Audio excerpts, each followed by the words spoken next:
Vamos ao assunto da aula de hoje, que é a extensão do princípio de Hamilton a uma certa classe de sistemas não holônomos, sujeitos a vínculos que em geral não são holônomos.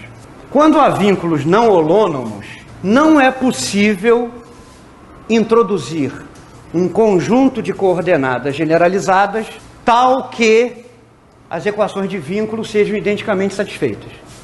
Isso não é possível quando os vínculos não são holônomos. Só é possível quando os vínculos são todos holônomos. Nós vamos considerar uma classe de vínculos que à primeira vista vai parecer muito restrita, mas não é tão restrita quanto parece.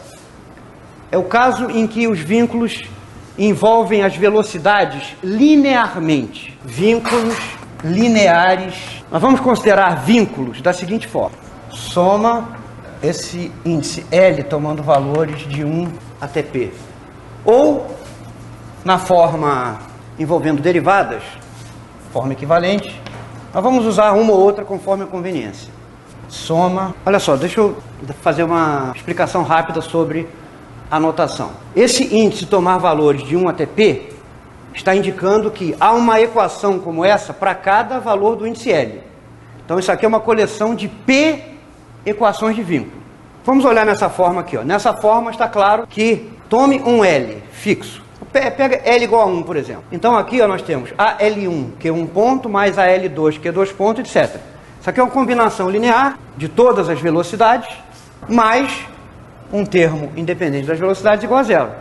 L igual a 2, uma outra combinação linear das velocidades, mais um termo que não depende das velocidades igual a zero. Então nós temos uma coleção de P equações de vínculo, e todas essas equações envolvem as velocidades linearmente. Então nós vamos supor, o sistema tem n graus de liberdade. Obviamente, P é menor do que n, número de graus de liberdade. Senão, se houver mais vínculos do que graus de liberdade, não há movimento possível do sistema.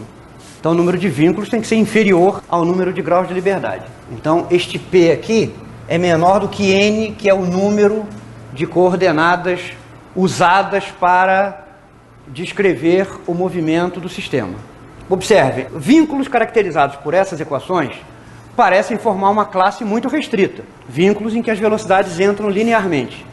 No entanto, a grande maioria dos problemas não holônomos de interesse físico, tipicamente são problemas que envolvem condições de rolamento sem deslizamento, que são condições que envolvem as velocidades. Essas condições tipicamente se exprimem por meio de equações desse tipo, que envolvem a velocidade linearmente.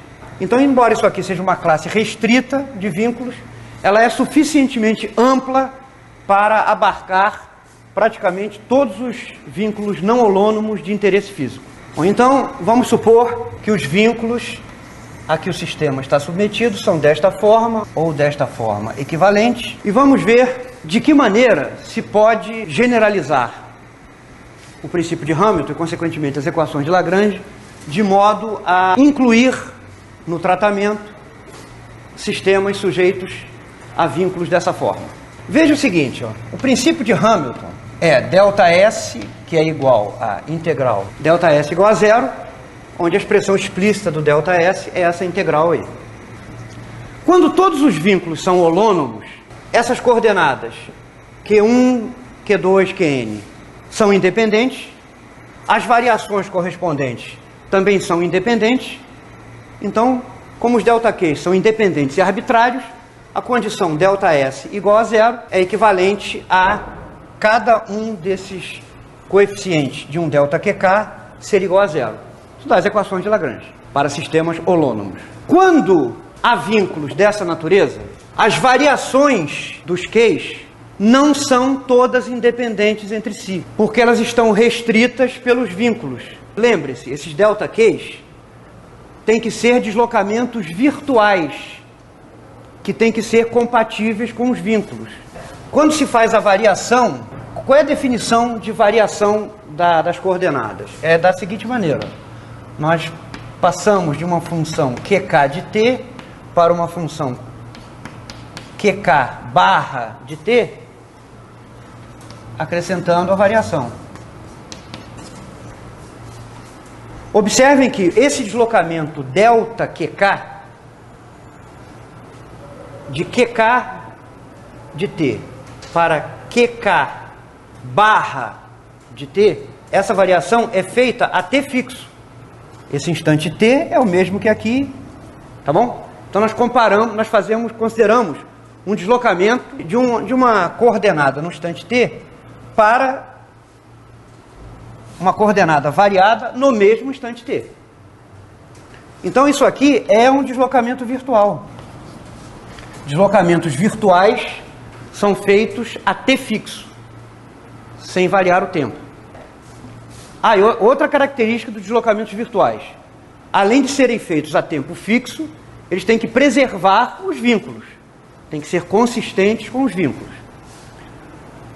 Aqui é conveniente olhar para os vínculos escritos dessa maneira aqui, ó. Como isso é feito a t fixo, os ΔK são deslocamentos a t fixo, vocês veem que esta equação aqui, ó, escrito nessa forma diferencial, se t é fixo, então dt é zero e, portanto, os deslocamentos virtuais têm que obedecer a essas condições aqui. São P condições. L toma valores de 1 até P, P é o número de vínculos. Então veja o seguinte, a condição ΔS igual a zero não permite concluir que cada um desses coeficientes dos ΔQs é zero, porque os ΔQs não são todos independentes. Eles estão relacionados por essas equações. Observem, como há N coordenadas, Q1, Q2 até Qn, e há P relações entre essas variações, o número de variações independentes é N menos P.